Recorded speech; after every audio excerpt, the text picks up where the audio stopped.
Muy buenas a todos, en esta ocasión vamos a revisar las resistencias en serie y en paralelo.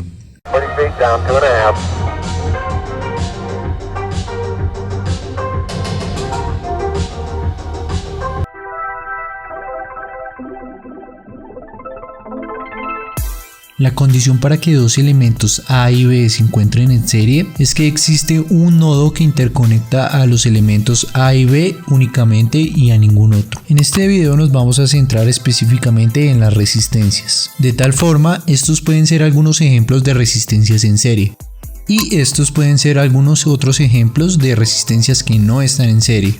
Y finalmente podemos ver un circuito que tiene resistencias que sí están en serie y otras resistencias que no están en serie.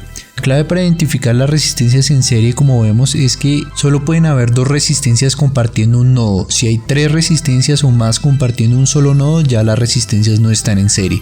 Una vez ya sabemos identificar cuando dos resistencias están en serie, podemos ser capaces de ver si tenemos un circuito con n resistencias en serie, la sumatoria de estas n resistencias es la resistencia equivalente del circuito.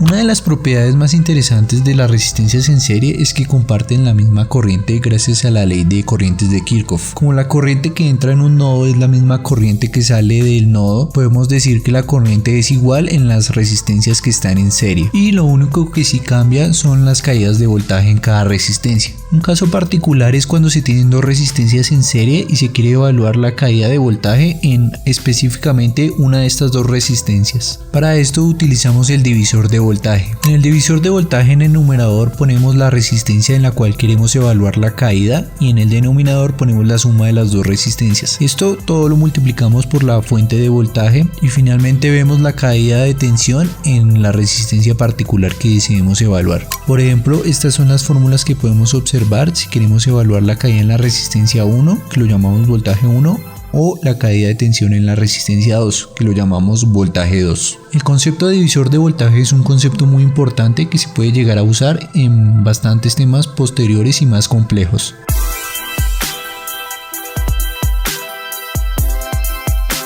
Ahora pasando a las resistencias en paralelo, la forma de identificarlas es cuando en sus dos terminales comparten un mismo nodo. Por ejemplo, en estas dos resistencias podemos observar que en sus dos terminales de arriba comparten este mismo nodo A y en sus dos terminales de abajo comparten este mismo nodo B. Estos pueden ser algunos de ejemplos de resistencias que sí están en paralelo, mientras que estos pueden ser otros ejemplos de resistencias que no están en paralelo. Finalmente también podemos observar circuitos donde hay resistencias que sí están en paralelo y otras que no lo están. Ya que en un circuito siempre se conecta una fuente de alimentación, el que dos resistencias estén en serie o paralelo es excluyente de lo contrario. Por ejemplo, si dos resistencias están en serie, significa que no pueden estar en paralelo, o si dos resistencias están en paralelo, significa que no pueden estar en serie. Una vez podemos identificar las resistencias en paralelo, podemos simplificarlas hacia una sola resistencia por medio de la siguiente fórmula. En esta fórmula podemos observar que el inverso de la resistencia equivalente es igual a la suma de los inversos de cada resistencia que esté en paralelo.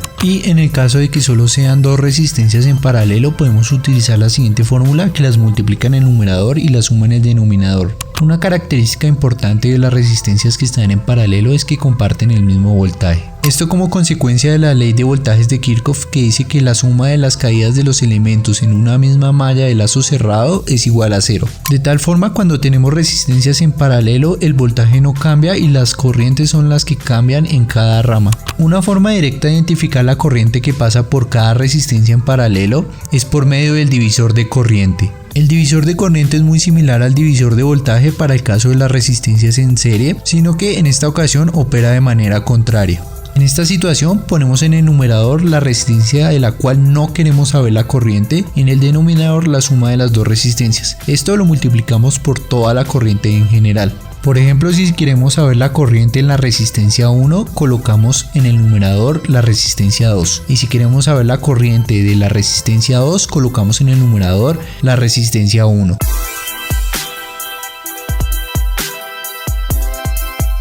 Bueno, esto ha sido todo por hoy. Espero haberles aclarado los conceptos de resistencias en serie y en paralelo.